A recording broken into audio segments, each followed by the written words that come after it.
Ved ækvator sker der en opvarmning af luften, der udvider sig og stiger til værs.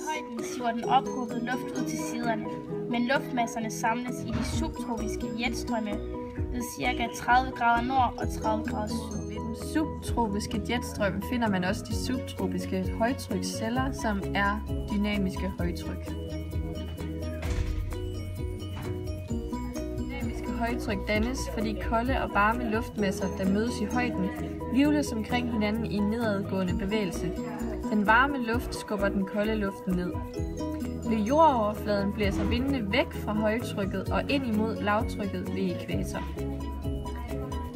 Men på den nordlige halvkugle afbøjes vindene til højre, og på den sydlige halvkugle afbøjes vindene til venstre på grund af Coriolis kraft. Så vinden blæser ikke den lige vej fra højtryk mod lavtryk. Herved dannes nordøstpassaterne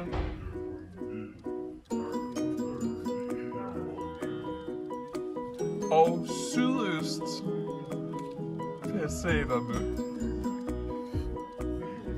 Nordøstpassaterne og sydøstpassaterne konvergerer i den intertropiske konvergenszone. Nordøstpassaterne og sydøstpassaterne konvergerer i den intertropiske konvergenszone.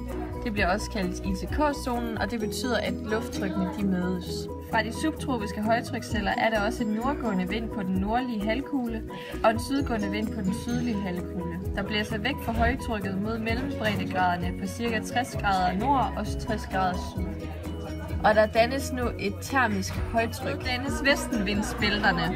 Ved polerne sker der en nedkøling af luften, der synker sammen, og der dannes et termisk højtryk.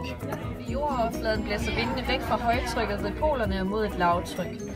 Når den kolde luft fra polerne møder den varme luft fra subtroperne, vil de begynde at cirkulere omkring hinanden, i stedet for at blandes til en mellemtemperatur.